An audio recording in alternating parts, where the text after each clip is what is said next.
이 시간 우리에게 주시는 하나님 말씀은 신약성경 에베소서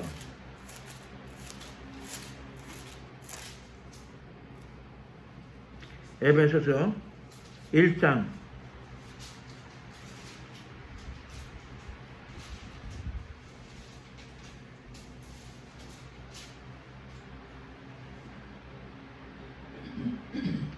1장 22절, 23절 두 절 말씀이 되겠습니다. 에베소서 1장 22절, 23절 두 절 말씀 다 같이 함께 한 목소리로 합독을 하시겠습니다.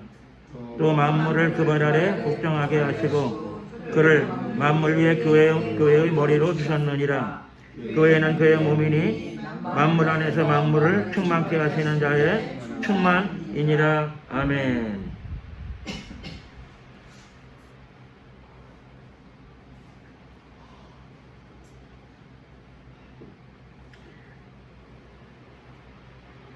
네, 추석 연휴가 시작되고 있습니다. 오늘도 이렇게 평안한 가운데 주일날 예배드리러 나오신 여러분들에게 하나님께 큰 은혜를 베푸실 줄로 믿습니다.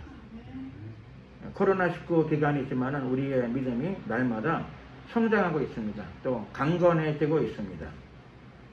또 깊이가 자꾸 더하는 것이 느껴져요.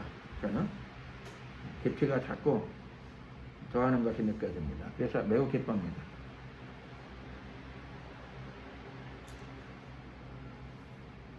신앙의 깊이가 무엇인가?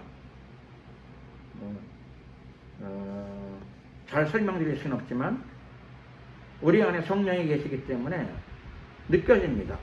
믿음이 자꾸 깊어지는구나. 그리고 또 건실해지는 측면을 가지는구나. 이런 것들이 주님께서 느끼게 해주시니 얼마나 감사한지 모르겠습니다. 오늘 본문의 말씀은 굉장히 깊이가 있고 중요하고 특별히 이 시대에 성도들이 좀 잘 이해하게 되면 신앙의 풍성함, 크리스찬으로서의 풍성함을 얻을 수 있는 말씀이라고 생각되어집니다. 먼저 본문을 보시게 되면 그리고 오늘 말씀 들어가기 전에 제가 이 치료를 받아가지고 이를 좀 몇 개를 빼가지고 발음이 좀 시원치 않습니다. 그래서 양해해 주시길 바랍니다. 몇 주 갈 수 있대. 발음이 시원치 않은 상태가. 그러니까 양해를 좀 부탁드리겠습니다.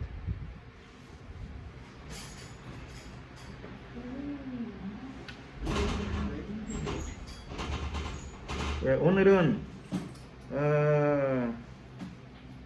놀라운 말씀입니다. 말씀의 스케일이 있죠. 스케일. 오늘 본문 말씀의 스케일은 말씀의 스케일이 너무 큽니다. 그리고 굉장히 본질적으로 중요합니다. 본질적으로 굉장히 중요하다. 그래서 오늘 말씀을 우리가 잘 이해하고 믿음으로 취할 수 있다면 우리의 삶 전체의 어떤 신앙관, 가치관의 큰 변화를 도모할 수 있습니다. 또 기도하여서 평안을 얻는 것도 중요하죠. 굉장히 중요하고 그게 있어야 되겠고, 두 번째로는 말씀을 통하여 신앙의 안정을 얻는 게 또한 중요합니다. 하나님 말씀을 통해서 신앙의 안정을 얻는 게 굉장히 중요하죠. 예를 하나 들어볼까요? 아주 옛날에 고려시대 같은 경우에는 그때도 국제무역이 있었는데 여러 나라하고 국제무역을 했다고 합니다. 그 중에 자주 국제무역의 대상이 중국이죠. 중국의 장사꾼 이름 아시나요? 그 당시에 옛날 중국의 장사꾼들은 왕서방이라고 불렀어요. 그냥 다 중국의 사업가들은 그냥 옛날에는 다 그냥 왕서방 이렇게 불렀어요. 중국의 왕서방과 사업을 하고 장사를 하게 되면은 당연히 물건을 배에다 싣고 가는 거죠. 그런데 장사하고 무역하는 사람들이 제일 가끔씩 겁을 내는 건 뭐냐 하면은 황해 바다에 가끔씩 돌풍이 불 때가 있어요. 돌풍. 그러면 지금은 배가 규모가 크니까 뭐 돌풍에 큰 영향은 별로 안 받는데 옛날 배들은 목선이고 나무로 만들었고 규모가 작아요. 그러니까는 갑자기 돌풍을 만나게 되면 굉장히 위험한 거죠. 예. 평생에 번 돈으로 이번에 사업을 해가지고 돈을 벌겠다고 엄청난 투자를 했는데 투자한 게 회수, 본전도 회수 못하고 물건이 다 황해 바다에 가라앉으면 그냥 망하는 겁니다. 뭐 그날로 다 망하는 거죠. 그날로 다 망하는 겁니다. 그런데 고대 사람들은 그 불안한 마음을 달랠 길이 없죠. 달랠 길이 없어서 그 사람들이 쓴 방법이 뭐냐 하면은 바다에 왜 폭풍이 불고 바다에 왜 가끔씩 배가 침몰하는가? 그 이유가 뭐냐 하면 고대 사람들은 생각하기를 바다 속에는 용왕이 있어서 용왕을 화내게 하면 용왕이 분노를 일으켜가지고 바다가 흉흉하게 찌는다. 이렇게 생각을 했습니다. 이렇게 생각을 해서 생각을 그렇게 했으니까 용왕을 달래야 되는 거죠. 용왕을 달래야 돼. 용왕을 달래기 위해서 어떻게 해야 되느냐? 재물을 잘 드려야 되겠고 그래서 좋은 재물을 잘 드려야지 용왕이 화를 안 내기 때문에 무역하러 가기 전에 인신공양이죠. 인신공양. 젊은 처녀를 사가지고 그렇죠? 사야죠. 돈 주고 사가지고 바다에다가 용왕에게 제물로 드리는 거죠. 지금 생각하게 되면 말도 안 되는 소리지만은 그 당시에는 그렇게 생각했으니까 생각하고 믿음 그것도 일종의 믿음이에요. 그렇게 믿었어요. 그 믿음. 그러니까는 여기 돈 주고 그렇죠. 처녀를 하나 사가지고 이제 황해 바다로 나가면 안심을 하는 거죠. 안심을 하는 거예요. 재물을 하나 드릴 테니까 용왕은 화를 안 낼 거고 우리는 부자가 된다. 이렇게 생각을 했습니다.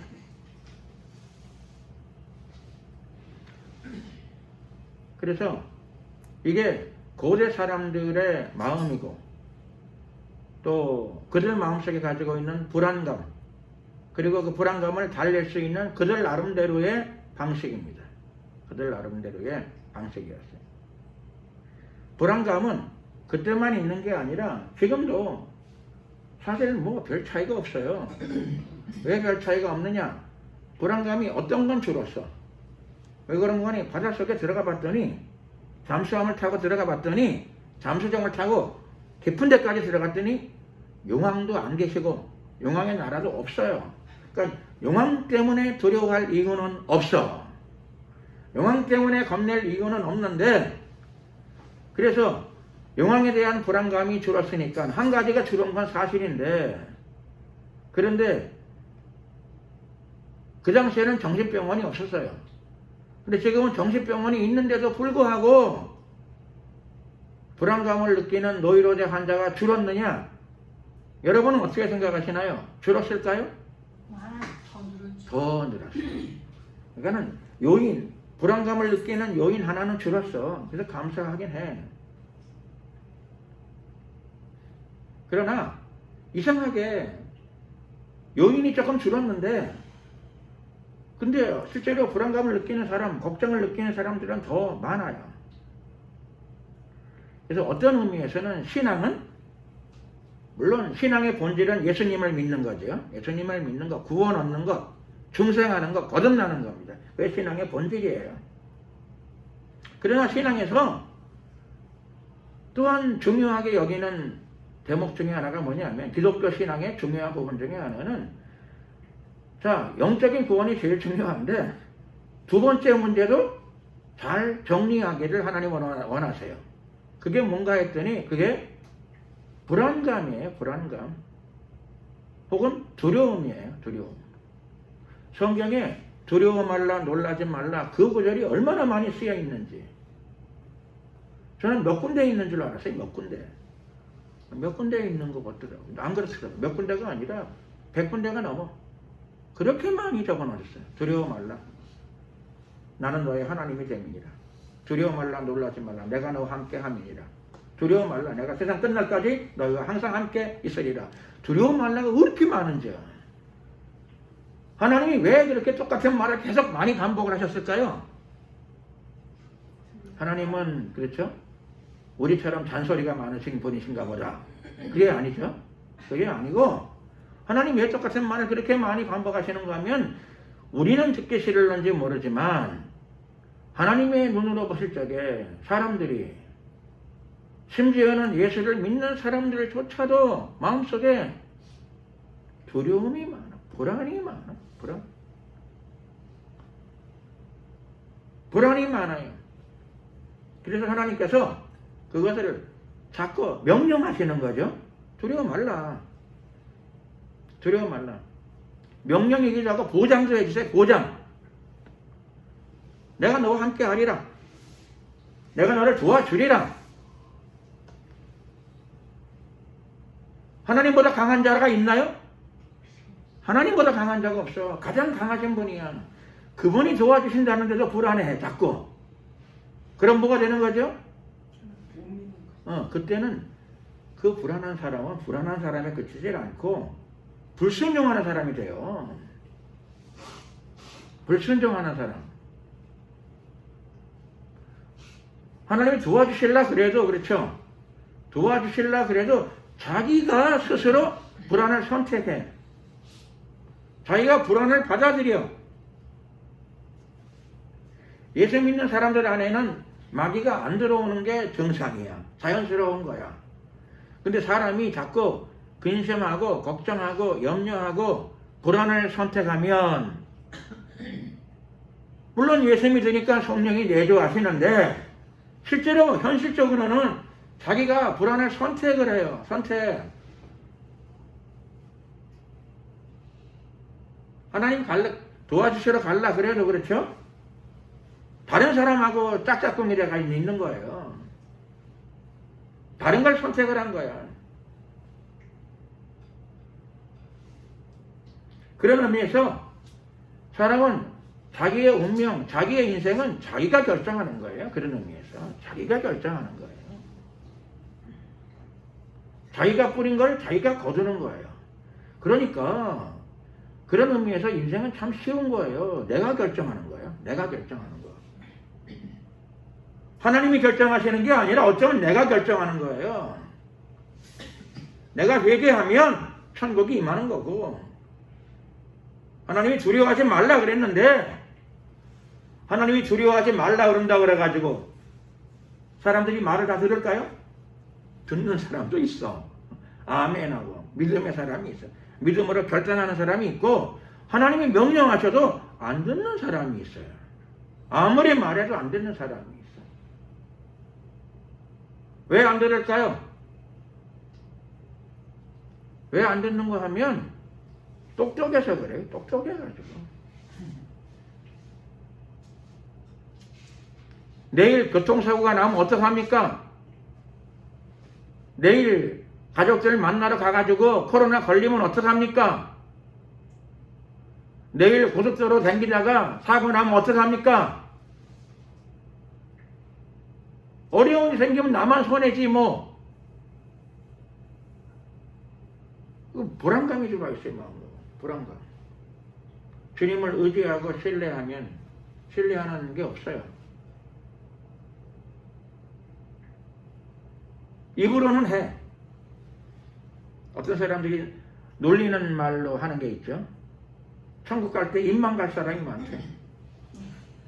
영혼은 천국에 못 가고 입으로는 아멘을 많이 해가지고 믿습니다를 많이 해서 입만 천국 간다고. 입만. 재밌는 말이에요. 정말 재밌는 말. 입만 천국 갈 사람이 많다. 그런데 구원은 전체적인 구원이에요. 전인격적인 구원이에요. 전인격적이란 말이 뭐냐? 사람은 영과 혼과 육이 다 구원의 대상이에요. 우리 영과 혼과 육이 다 구원의 대상이에요. 그래서 예수님은 사복음서를 뒤져보게 되면 우리가 읽어보게 되면 육신의 질병 치료를 참 많이 하셨어요. 왜 그러냐? 육신도 귀중하니까. 육체도 천국 가야 되니까. 물론 뭐 육체가 죽는다고 당장 천국 가는 건 아니죠. 무덤에 먼저 들어가. 무덤에 들어가서 좀 있다가 휴거될 적에 육체도 들림받아서 예수님을 만나게 될 줄로 믿습니다. 그러니까 우선은 영과 혼이 영원히 먼저 가는 거예요. 영원히 먼저 가. 그러나 영혼의 구원으로 끝나지 않습니다. 예수님이 부활하신 것처럼 예수님 안에서 사는 자들, 모든 성도들이 다 함께 부활하게 될 줄로 믿습니다. 교회라는 말을 쓰는데 우리가 교회라고 하는, 성경에서 말하는 교회라고 하는 생각을 정확하게 잘 인식해야 되죠. 교회가 무엇인가? 교회, 예수님을 영접하고 예수님을 섬기는 사람들의 모임이에요. 그러니까 여기 계신 우리들이 교회죠. 우리가 교회예요. 우리. 건물은요? 너희 교회는 얼마짜리냐? 월세 내니?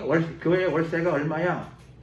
그럴 적에 사람들이 그런 표현을 할 적에는 교회를 건물로 생각하는 경향이 있죠.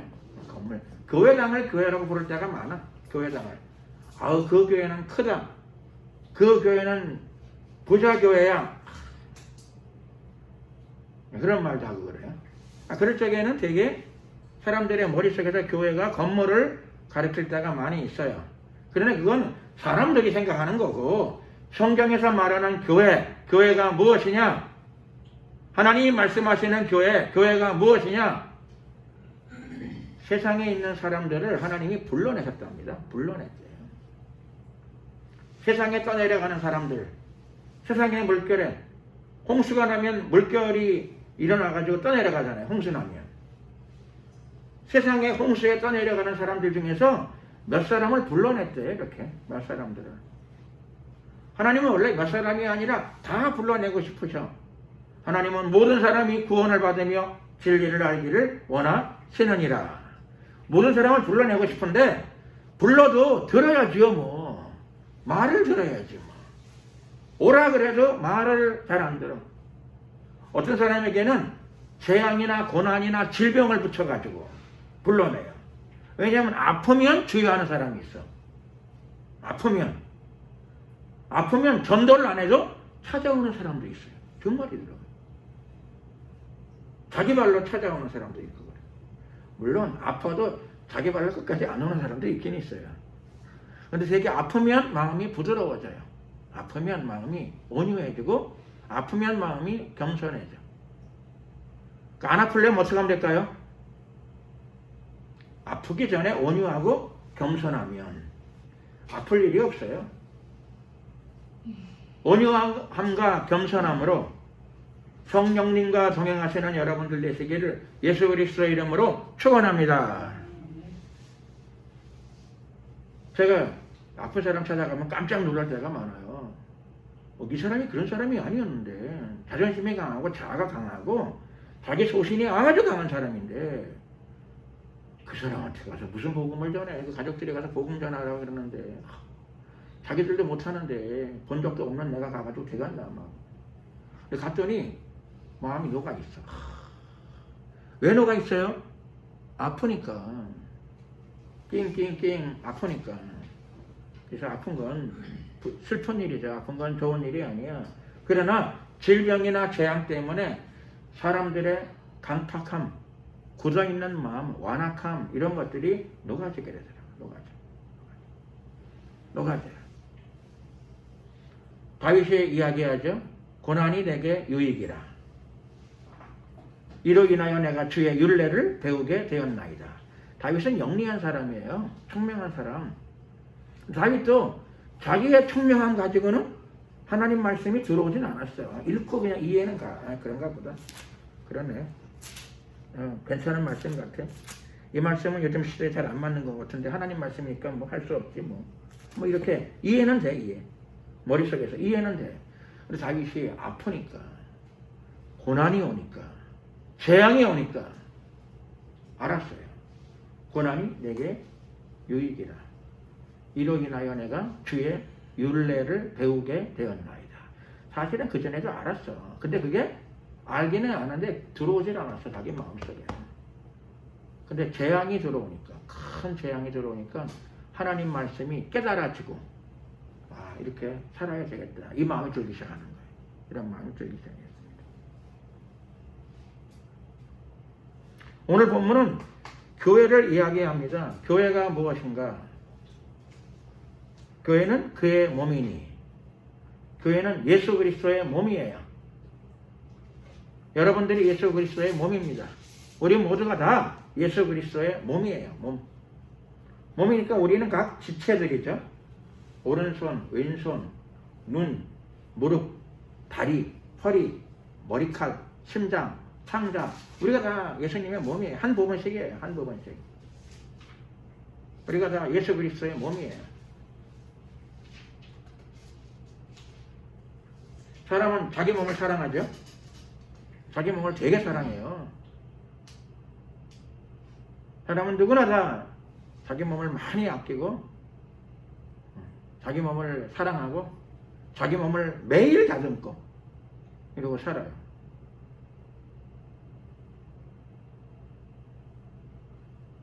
예수님도 당연히 예수님께서는 자기의 몸을 사랑하시죠.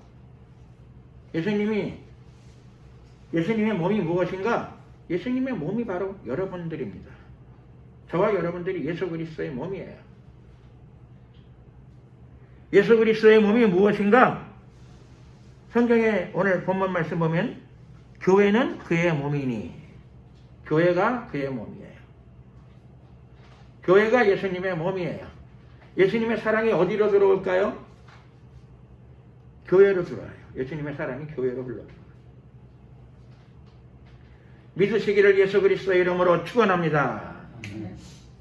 예수님의 사랑이 교회로 들어온답니다.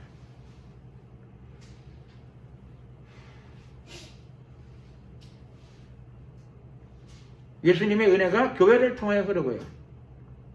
왜 그런 거니? 교회는 우리가 볼 적엔 사람들이 모인 건데, 예수님은 나의 몸으로 인식하세요. 항상 나의 몸으로 인식하시고, 예수님은 자신의 몸으로 간주하시고 자신의 몸으로 대우하세요. 그래서 예수님 안에 있는 제일 좋은 것을, 우리는 자기 몸을 위해서 그렇죠, 좋은 옷을 입잖아요. 자기 몸을 위해서 좋은 음식을 먹어. 자신의 몸을 위해서 좋은 집을 사. 집을 위해서 집을 사는 건가요? 그런 게 아니죠. 자기 몸을 위해 사는 거야. 다. 그러니까 집 좋아하는 사람들은 그렇죠.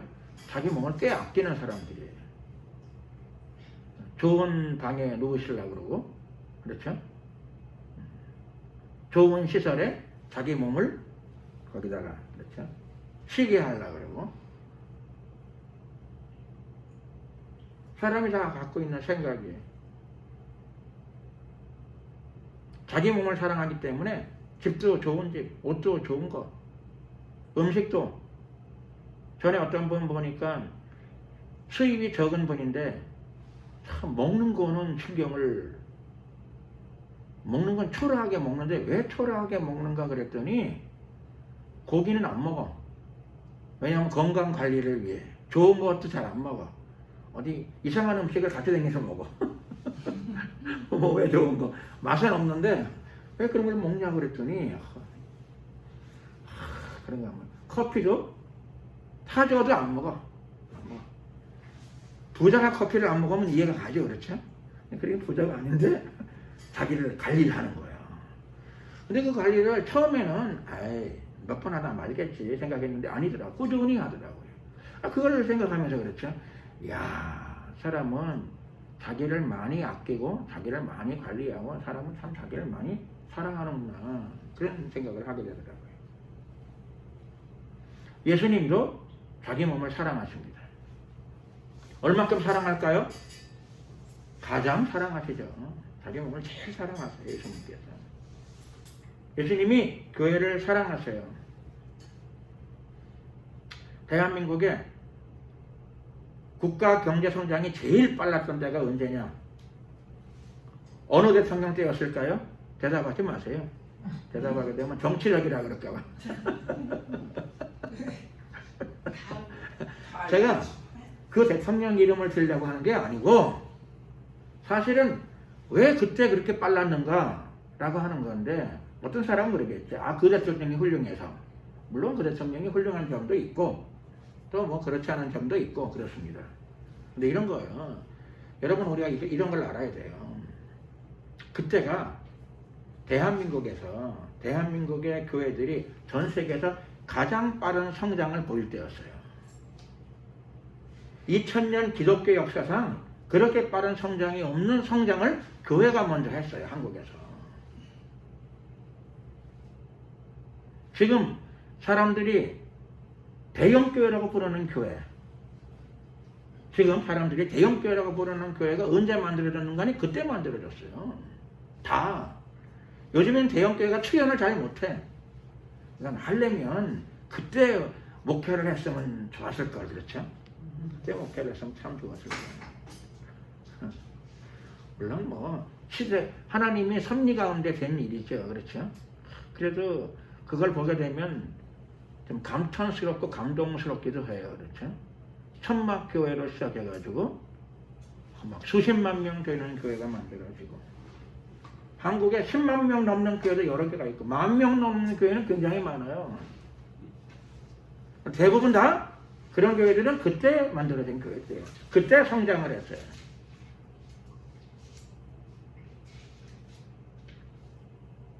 재미나는 거는 교회가 왜 성장을 했을까요?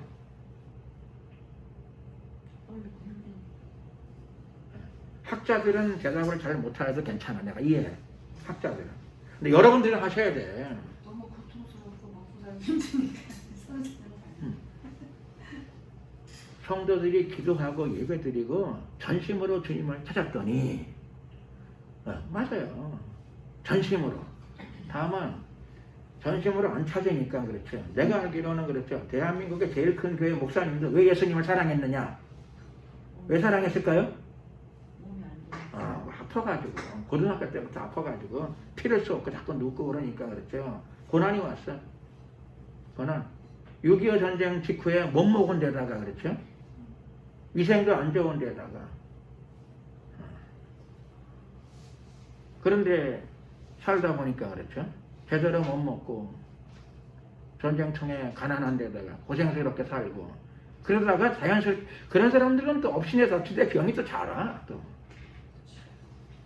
근데 고등학생이 폐결에 걸렸어요. 고등학생이. 참 딱한 일이죠. 그때는 많았어요? 그때 폐병도 많았어요? 나도 못 먹고 중학생도 있었어. 고등학생이 폐병에 걸려서 이게 딱 갈로 그러지 이게. 학교 못 가고. 그래서 예수님을 갑자기 사랑한 거죠. 막 뜨겁게 막. 근데 보통 사람들은 며칠 사랑하다 몇 달 사랑하다 식어.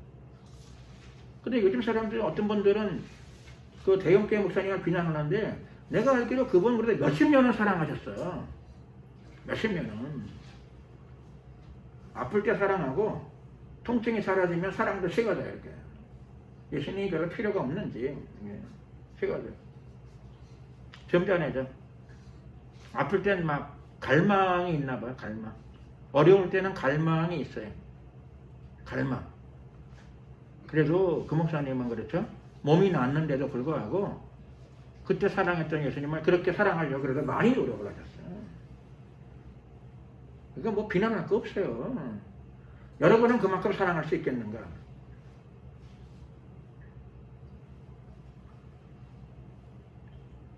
오늘 본문은 중요한 내용이 나오죠. 교회. 교회라고 하는 단어가 나와요. 근데 오늘 보니까 교회가 뭐냐? 건물, 예배당 그런 게 아니고 교회가 뭔가이니? 교회는 예수님의 몸이랍니다. 예수님의 몸. 교회가 예수님의 몸이니까 머리는 무엇인가? 말할 것도 없어요. 당연히 머리는 예수님 홀로 머리가 되십니다. 예수님이 머리세요. 몸이 머리랑 잘 붙어 있으면 몸이 평안해요. 그렇죠? 몸이. 머리랑 잘 붙어 있지 않으면 몸이 머리랑 잘 결합이 안 돼 있어요. 자유로울까요? 에? 무거운 게 없으니까. 몸 위에 무거운 게 자유로울까요? 안 자유로워요. 근데 사람들이 이상하게 생각해. 몸 위에, 그렇죠? 머리 무거운 게 얹혀져 있으면 불편할 거라고 생각해. 안 불편해요. 몸 위에 이게 무겁긴 한데, 사람 몸 중에서 이게 제일 무겁대. 무겁긴 한데, 이게 있으면 편안하고 좋아요. 몸을 위해서 머리를 불편하게 생각하면 그 사람의 인생은 불행해져요. 거추장스럽게 생각하면 위험해요. 굉장히 위험해요.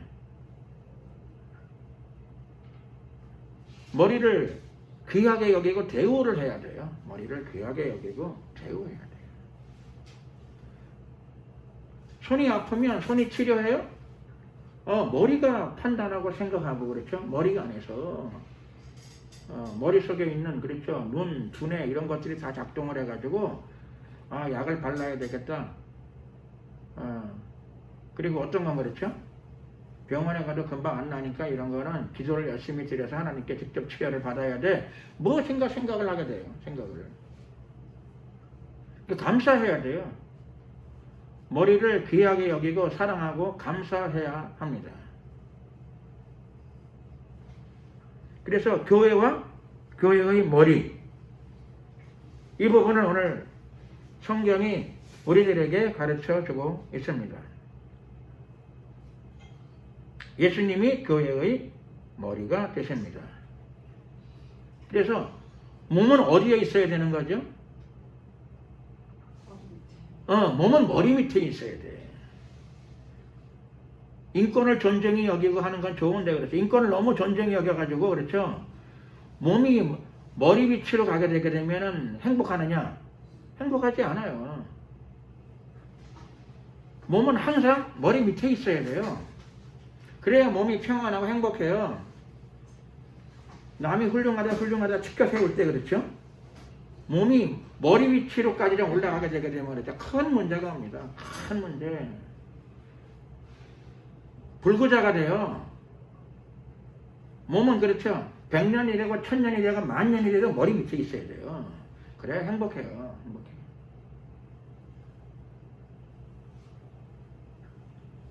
공부 많이 해가지고 몸이 그렇죠. 머리처럼 높아지게 되면 잘 지내다가 그때 불구가 되는 거예요. 그때 불구가 돼버려요. 억만 년이 지나도 몸은 머리 밑에 있어야 돼요. 여러분의 몸이 다 머리 밑에만 있기를 예수 그리스도 이름으로 축원합니다. 답답해서 어떻게 사냐 그러더라고요. 몸들이. 그래서 몸이 높아지게 되면 그렇죠. 몸이 권리를 얻게 되면 몸이 인권을 요구하게 되면 그렇죠. 그럼 어떻게 되느냐. 되게 교회들이 거기서 문제가 와요. 대부분 교회들이 거기서 문제가 와요. 성도들도 거기서 문제가 와요. 신앙이 어려서 문제가 되는 것도 있는데 그렇죠. 신앙이 너무 성장해가지고 그렇죠. 몸이 너무 똑똑해졌어. 머리만큼. 그러면 또 기현상이 와요. 반드시 기현상이 옵니다. 전자도 기현상을 부르지만 후자가 치명적 기현상을 불러냅니다.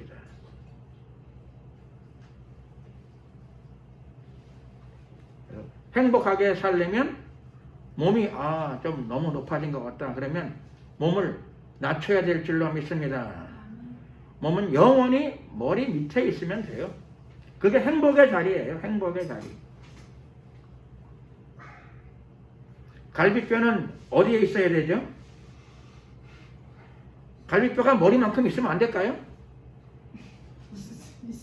좀 권위를 세워가지고 갈비뼈에 권위를 세워서 머리까지 올라오면 어떨까요? 불구가 돼요. 불구. 해서도 안 되고 할 수 있어도 하면 안 돼요. 갈비뼈는 가슴에 있어야 돼. 가슴. 그게 갈비뼈의 위치예요. 그래야 갈비뼈가 평안하고 행복하게 됩니다.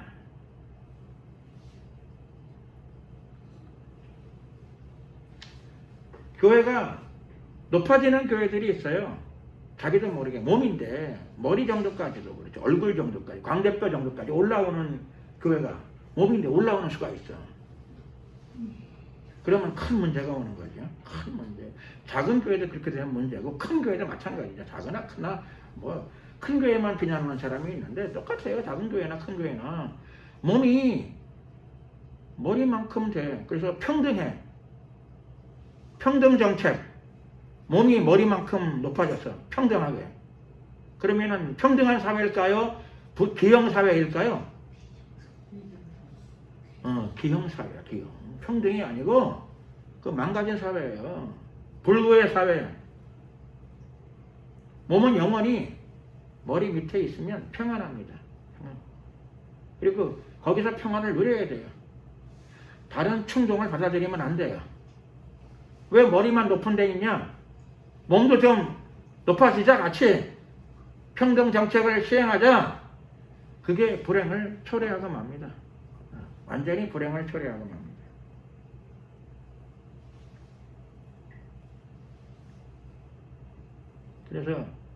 그래서 하지 말라 그래도 하는 사람들이 있죠.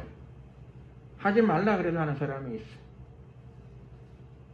하지 말라 그래도 몸이 높아져가지고 머리만큼 높아지는 경우가 있어요. 머리만큼. 그래서 어떤 공동체는 신앙 공동체였는데 그렇죠? 어디로 가는 거 하면 머리랑 똑같이 높아졌어. 그러면 그게 뭐가 되는 거 하면 그게 뭐 똑같이 높아지게 되면 그때는 이단이 되는 거죠. 뭐 이단. 몸이 머리가 되면 이단이죠. 뭐. 머리도 있고 몸도 머리만큼 높아지면 그거는 사람이라고 볼 수 있을까요? 괴물에 가깝죠. 괴물. 몸이 머리만큼 높아지면 괴물이에요. 어깨가 여기 있어야죠. 그렇죠. 어깨가 평등사회를 구현한다고 여기까지 올라오면 머리랑 똑같이 올라오면 어깨가 여기로 오면 어떻게 될까요? 평등사회는 구현되어 있는데 그렇죠. 괴물사회가 되고 말아요. 괴물.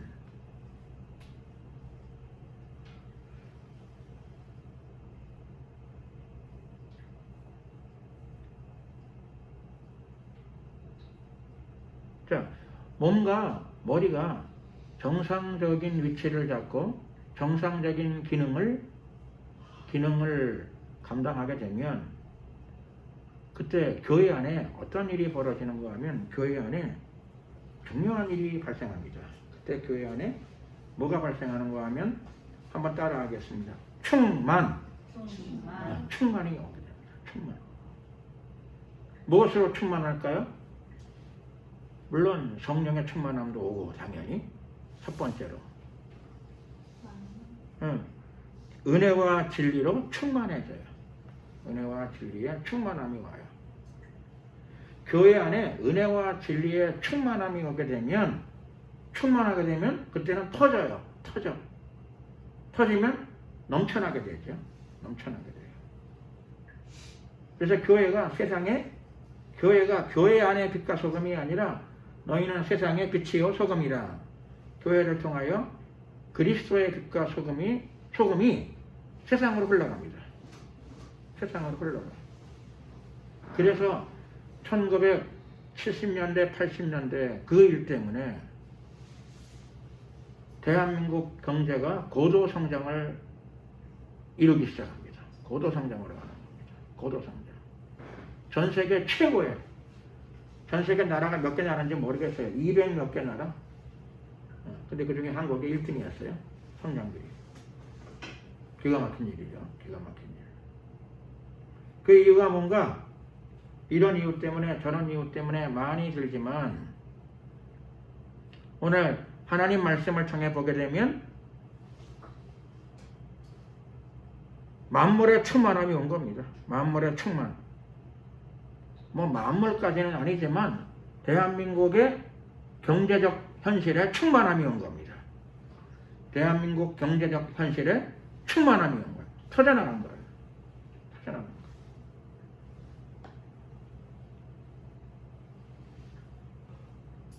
어떤 분들이 요즘에 한국 경제가 너무 안 좋다고 뭐라 그러더라고. 어떻게 해결하면 될까요? 우리는 말씀을 통해서 이해하게 돼요. 근원적인 해결은 교회에 있다. 근본적인 해결은 교회가 열쇠를 가지고 있어요. 세상을 다 바꾸기 전에 교회가 예수님과의 관계를 바로 가지면 몸이, 그렇죠, 너만 그렇게 높으냐 나도 높다 그러지 말고 몸이 내려오면 돼. 이렇게 머리 밑으로 이렇게 내려오는 거예요. 어깨가 너무 처지면 안 좋은데, 그렇죠? 그래도 그렇지 뺨 위로 올라가면 안 돼요. 운동할 때 조금 올라가는 건 괜찮은데 운동할 때는 너무 올라가면 안 돼. 평등이 되는 게 아니고 불행이 와요. 불행. 버림받아요. 버림받아.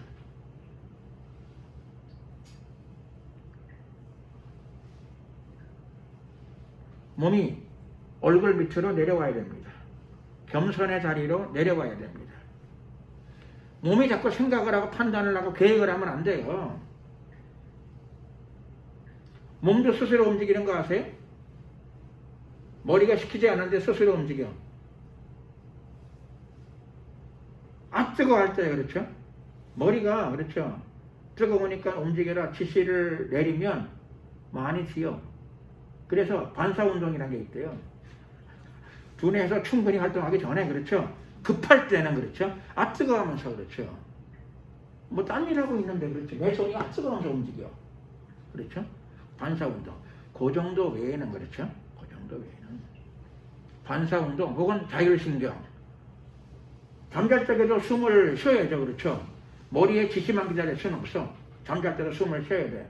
그런 거를 자율신경이라고 부르더라고. 자율신경. 위도. 저녁 먹고 잠을 자는데, 그렇죠, 두뇌가 일일이 지시를 안 해도 스스로 움직여. 자율신경. 그러니까 그런 정도. 나머지는 다 두뇌의 지시를 받아야 돼요. 머리의 지시를 받아 움직여야 돼요. 머리의 지시를 받아 움직여야 돼요. 그래야 몸이 행복합니다. 아침에 일찍 일어나라. 저녁에 일찍 자라. 세 끼만 먹어라. 더 먹지 말아라. 저도 이빨을 뽑은 이유 중에 하나는 단 것을 먹지 말아라 두뇌가 지시를 내렸는데, 두뇌 지시를 한 번, 두 번 자꾸 불순종을 많이 하니까, 그렇죠? 의사가 아니 뽑아야 돼요 그러더라고. 머리 말을 안 들어서, 몸이 머리 말을 안 들어서 결국 몇 개 뽑았어요. 그래서 말도 이상하고. 오빠 이렇게 단걸 좋아? 근데 원래 옛날부터 머리가 단 거를 적게 먹어야 된다. 부모님도 그러고 내 머리도 그러고 성령님께서도 내가 전도사 생활부터 그랬어. 단 거 좀 적게 먹어라. 그래서 아멘. 다시는 사탕을 안 먹겠습니다. 그렇게 기도를 했어요. 근데 그걸 순종은 안 했더니, 그렇죠, 결국은 잘 났어. 자, 그래서, 그렇죠, 평등 정책 좀 약간 쓰다가, 그렇죠, 이렇게 고통을 겪는 거예요. 평등 정책. 몸이 내려와 있어야 됩니다. 몸이 내려와서 머리 아래로 내려오게 되면 참 재미나는 거는 하나님께서 충만을 주신답니다. 충만이 온답니다. 충만. 그 충만함이 먼저는 물론 성도들의 충만함, 교회의 충만함으로 와요. 근데 그걸로 그치지 않는답니다. 충만함이 하나님이 터져나간답니다. 터져나가. 그게 70년대 교회 성장이었어요. 70년대 교회 성장. 전 세계가 한국 교회 성장을 이상하게 봤어. 왜 성장하는가? 사람들이 저마다 그 이유를 설명했어. 이것 때문에 그래. 나는 알아. 저것 때문에 그래. 그런데 성경은 뭐라고 얘기하느냐? 그때 몸이 머리 아래에 있어가지고 하나님의 충만함이 몸으로 내려왔어요.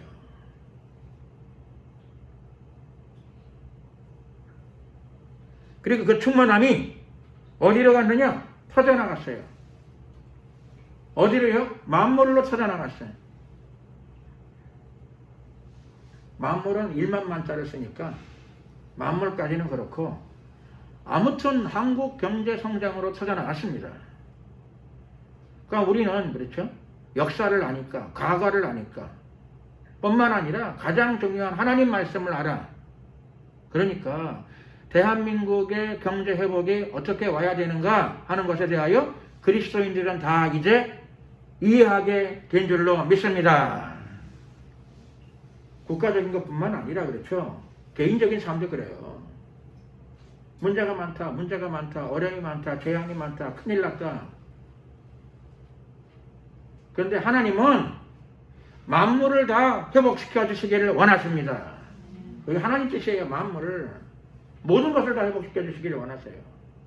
모든 것. 어떤 사람은 모든 거 필요 없어요. 요거 하나만 좀 해결해 줬으면 좋겠어요. 아, 글쎄 그것도 해결해 주신다니까요. 다 필요 없어요. 이거나 해결해 줬으면 좋겠어요.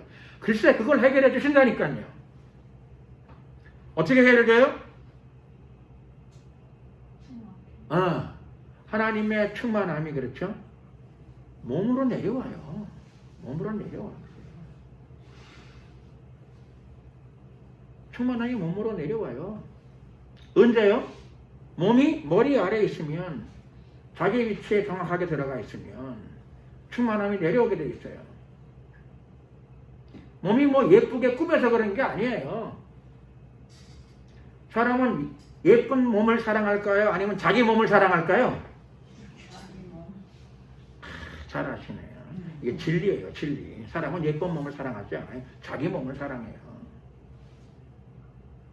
예수님도 자기 몸을 사랑하세요.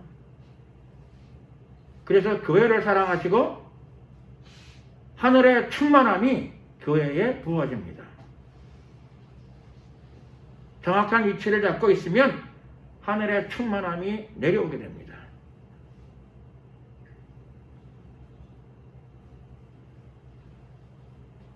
하늘의 충만함이 자기 위치를 잘 잡은 교회 안에 내려오게 됩니다. 교회가 뭐라고요? 건물이나 예배당이 아니고, 물론 예배 드리는 데도 잘 꾸며야죠. 청소. 그저께도 청소했어요. 여기 모여가지고. 청소. 열심히 했어요. 그래서 오늘도 깨끗한 데서 우리가 예배를 드려요.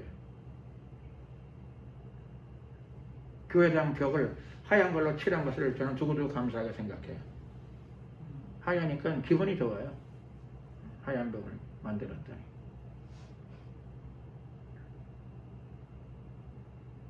건물이나 예배당이나 실내도 기왕이면 깨끗하고 좋고 아름다워야죠. 그러나 본질은 뭐냐면, 교회의 본질은 부르심을 받은 성도들입니다. 세상에서 불러낸 자들의 모임입니다. 하나님이 거기다가 하늘의 충만함을 부으시는 줄로 믿습니다. 우리 안에 하나님께서 하늘의 신령한 은혜들을 부어주세요. 우리 안에 부어지는 걸 가지고 이게 온 세상으로 넘쳐나는 겁니다.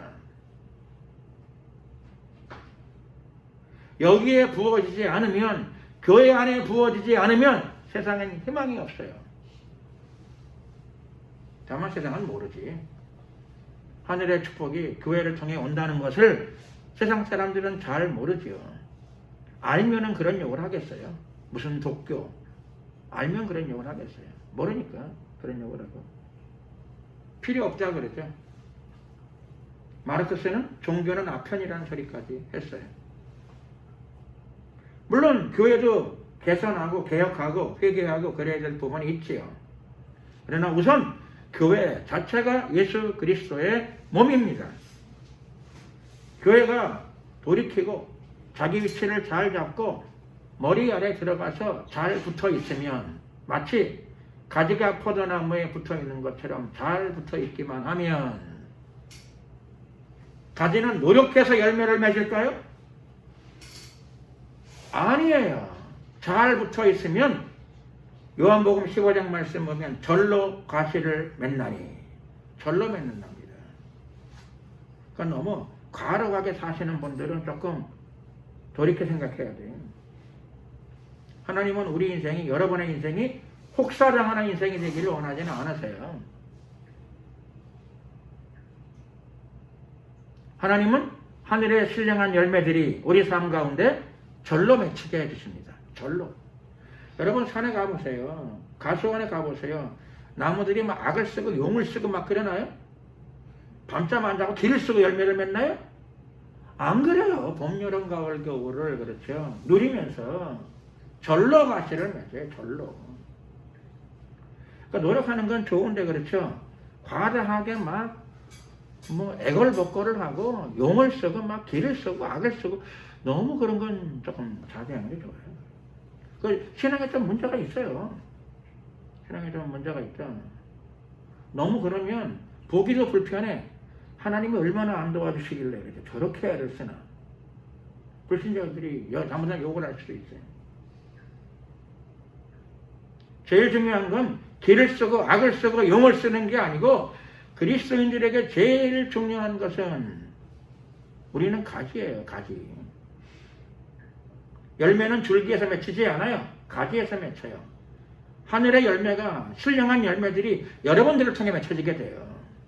그런데 가지는 어떻게 아름다운 열매를 맺는가. 공짜로 나눠드리려고 그러니까 아깝네요. 진짜. 가지는 공짜로 나눠드려야지 뭐 어떻게. 가지는 붙어있으면 된답니다. 붙어있으면. 가지가 여러분 가만히 붙어있는 가지가 좋은 열매를 맺겠어요? 용을 쓰고 악을 쓰고 막 용천을 떠는 가지가 좋은 열매를 맺겠어요? 가지가 너무 발광을 하게 되면 그렇죠? 열매 안 돼요. 열매 안 돼요. 너무 난리를 쳐대면. 제일 중요한 거는 그렇죠? 가지에 붙어있는 거예요. 정확하게. 그렇죠? 정확하게 잘 붙어있는 거예요. 왜 붙어있어야 되죠? 가지를 맺는 힘이 나의 잠재의식에서 나오질 않아요. 내가 학교 다닐 적에 내 친구 중에 하나 얘는 길을 쓰고 용을 쓰고 악을 쓰는 아이야. 그래서 엄청나게 노력을 해. 그래서 항상 숙연해 나도. 걔 앞에 가면 죄책감을 느껴요. 걔랑 같이 있으면 죄책감을 느껴. 너무 용을 쓰고 악을 쓰고 길을 쓰고 막 그래요. 그래서 엄청난 노력을 하긴 해요. 엄청난 노력을 하긴 해서. 그런데 그 중에 물론 잘 된 애도 있어. 그러니까 어떤 애들은 보면은 그렇죠. 지금 뭐 하는지 전혀 뭐 나는 무슨 세종대왕만큼 훌륭한 사람이 될 줄 알았어. 세종대왕만큼. 그렇지는 않아. 근데 그렇게 노력을 했는데 왜 그럴까? 보세요. 우리 삶의 열매들은 하나님 말씀을 믿으셔야 돼요. 하나님을 믿으라. 하나님의 믿음을 가지라. 예수님이 우리에게 권하고 계세요. 하나님을 믿었으면 그렇죠? 하나님을 믿는다는 건 신뢰한다는 거예요. 신뢰하면 가만히 기대고 붙어있는 거예요. 가만히 기대고 붙어있는 거예요. 잘 기대야 돼요. 잘 붙어있어야 돼요. 이렇게. 잘 붙어있으면, 잘 기대고 있으면 열매를 맺는 능력이 가지에서 나오질 않아요. 그렇게 노력했는데 안 된 이유는 잠재 능력을 개발한대. 웃기는 소리 하고 있어. 지 몸뚱아리에서 뭐 개발해서 뭐가 나온다고. 지 몸뚱아리를 쥐어짜가지고 뭐가 나와요? 나올 건 있긴 있어. 안 나오진 않아요. 쥐어짜면. 안 짜는 것보다 조금 더 나오긴 해. 짜면 안 짤 때보다 좀 더 나오긴 해요. 근데 여러분 쥐어짜는 게 좋겠어요? 아니면 수도꼭지 달아가지고 물 트는 게 낫겠어요? 예? 축축한 수건 짜면 물이 나오긴 나. 힘을 쓰고 기를 쓰고 악을 쓰고. 축축한 수건 짜보세요. 조금 더 짜보세요. 좀 더 나와. 이빨을 앙다물고 막 짜보세요. 조금 더 나와. 나오긴 해. 뭐 부인하진 않아. 나오긴 나오나. 그러지 말고. 그러지 말고 수도꼭지를 달아가지고 그거 트세요. 이렇게. 100배로 나오고 1000배로 나와요. 예수님이 지금 그걸 설명하시는 거예요. 길을 쓰고 악을 쓰고 용천을 떨지 말고 붙어있으라고 말씀하세요. 하나님이 도와주신다고 말씀하세요. 왜 도와주실까요? 포도나무, 나무가 누구라고요? 예수님이라고 말씀하시잖아요. 붙어있지 않고 노력을 하고 애를 쓰고 막 코피를 터뜨리면서 일을 하고 막. 그럼 오래 못 살아요. 병 걸려요. 고생하고 병 걸리게 돼요. 그러지 마시고 가지에 붙어 있으면 돼. 가지에 가만히 붙어 있으면. 에디슨은 공부를 그렇게 많이 한 사람은 아닌데 하나님이 그를 통해 가지고 그의 발명이 역대급이잖아요. 역대급. 세계 최고가 아니에요. 역대급이에요. 역대급. 역사적으로 그런 발명하게 나오질 않아요. 왜 그럴까요? 에디슨은 알았어요. 그래서 사람들은 자기를 천재라고 부르는데 천재가 비밀을 실토했어요. 노력도 있어야 되지만 영감이 있다. 99%의 노력과 1%의 영감. 이렇게 얘기했나요? 영감이 있어요. 영감. 노력도 해야 되지만 영감이 있어요. 노력은 영감을 키워나가는 거예요. 영감을 키워. 하나님이 영감을 주신다고요. 하나님이 아이디어를 주시고 하나님이 지혜를 주세요.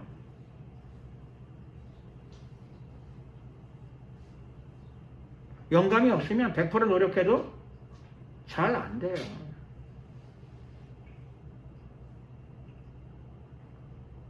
노력해서 100% 노력으로 됐으면 축복일까요? 하나님의 축복은 아니에요. 그의 노력의 결과지. 그의 노력의 결과가 100%.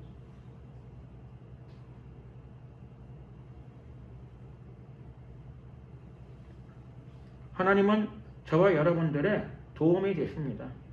산성이 되시고 방패가 되시고 지금도 오늘도 도와주시기를 원하세요. 그래서 포도나무인 예수님께 붙어있으면 열매를 맺는 능력이 나무로부터 나옵니다. 나무로부터 나와요. 열매를 맺는 능력이 여러분에게 있다면 잠재의식을 개발하고 잠재 능력을 개발해서 나올 것 같으면 저도 쥐어 짜세요. 이렇게 말할 거예요. 여러분의 인생을 쥐어 짜세요. 더 노력하세요. 사실 노력을 더 하게 되면 조금 더 나오긴 나와요. 나이 들어도 또 쥐어 짜면 조금 더 나와요. 80대에도 그렇죠. 쥐어 짜면 조금 더 나와요. 쥐어 짜면. 쥐어 짜지 마시고. 예수님은 포도나무라고 그러셨는데 그렇죠. 오늘 저는 성령의 영감으로 수도꼭지를 설치하세요. 젖은 수건을 짜가지고 물을 마시려고 하지 마시고 수도꼭지를 설치해가지고 그렇죠. 쥐어짜지 말고 이렇게 트세요. 수도꼭지를 트세요. 하나님은 생수의 근원이 되시는 분이십니다. 생수의 근원에 다 있어야죠. 그 사람의 삶 가운데 넘쳐남이 있습니다. 풍요로움이 있습니다. 하나님께서는 하나님의 교회에 이것을 부어주시기를 원하십니다. 교회가 머리 아래로 내려가게 되면 머리에서부터 머리를 통하여 나무를 통하여 머리를 통하여 수도꼭지를 통하여 하늘의 은혜와 축복 은혜와 진리의 충만함이 몸으로 여러분에게로 쏟아지게 될 줄로 믿습니다. 그리고 쏟아지다 보게 되면 드디어 홍수처럼 넘쳐나게 됩니다. 세상 사람들이 그 물을 마시게 됩니다. 그 물. 저는 오늘 말씀을 마치면서 여러분의 삶이 바로 그런 삶이 되시기를 축원합니다. 넘쳐나는 삶. 넘쳐나기 위해서는 붙어 있어야 되죠. 예수님에게 붙어 있어야 돼요. 머리 아래 내려와 있어야 됩니다. 그때 하나님이 충만을 명령하십니다. 무엇의 충만이요? 하늘의 신령한 것들의 충만입니다. 은혜와 진리의 충만함입니다. 성령의 충만함입니다. 그것이 만물로 흘러 넘치게 될 것입니다. 여러분을 통하여, 이 교회를 통하여 만물의 충만함으로 그 아름다움이, 풍요로움이, 하늘의 영광이 흘러 넘치게 되기를 진심으로 축원드립니다. 기도드리겠습니다.